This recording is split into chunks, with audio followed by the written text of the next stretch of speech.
Hello friends, स्वागत है आपका आपके अपने YouTube channel AR study classes पर। दोस्तों, आज हम पढ़ेंगे पारिस्थितिकी एवं पारिस्थितिकी तंत्र। पारिस्थितिकी एवं पारिस्थितिकी तंत्र से जुड़े जितने भी प्रश्न प्रतियोगी परीक्षाओं में बन सकते हैं वो हमने इस वीडियो में कवर किए हैं। तो दोस्तों, वीडियो शुरू करने से पहले प्लीज़ हमारे चैनल को सब्सक्राइब कीजिए और बेल आइकन को दबा दीजिए ताकि आप समय समय पर सारे नोटिफिकेशन पा सकें। तो आइए शुरू करते हैं। पारिस्थितिकी। पारिस्थितिकी किसे कहते हैं?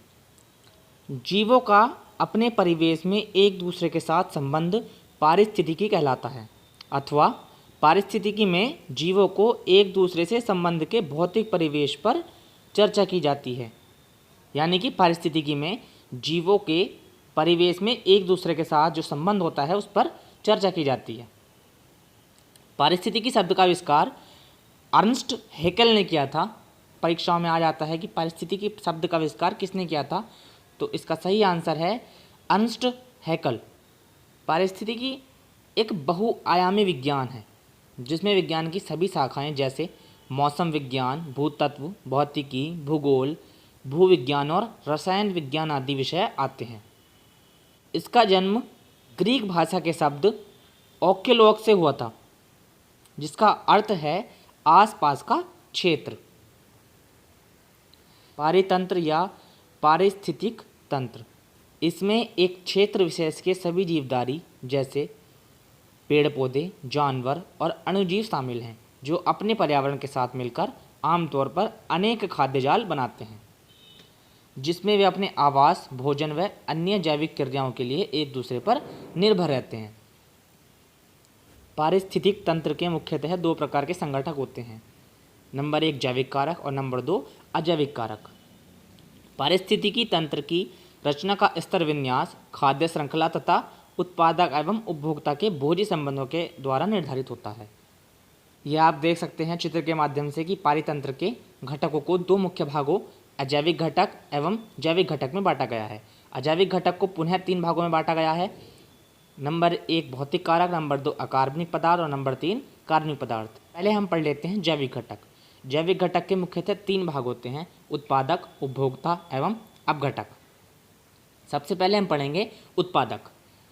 उत्पादक किसे कहते हैं? भोजन बनाने की क्षमता स्वपोषी अर्थात हरे पौधों में ही होती है, अर्थात अपना भोजन हरे पौधे ही स्वयं बनाते हैं।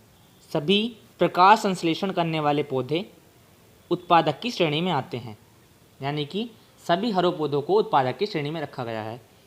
ऐसे पौधे प्रकाश, कार्बन डाइऑक्साइड और जल की सहायता से प्रकाश संश्लेषण की क्रिया द्वारा भोजन का निर्माण करते हैं। उपभोक्ता, सभी जंतु उपभोक्ता की श्रेणी में आते हैं।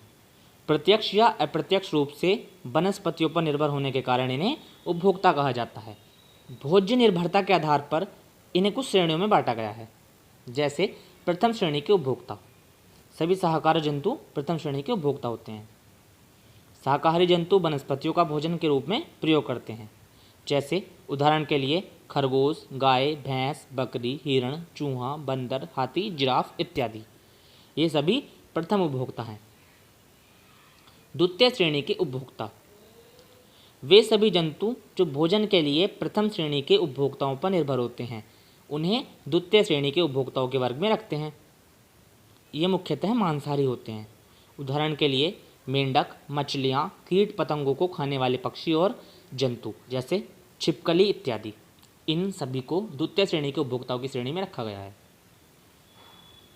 तृतीय श्रेणी के उपभोक्ता, वे सभी जंतु जो भोजन के लिए द्वितीय श्रेणी के उपभोक्ताओं पर निर्भर होते हैं, उन्हें शीर्ष श्रेणी के उपभोक्ता कहते हैं या इन्हें तृतीय श्रेणी के उपभोक्ता भी कहते हैं।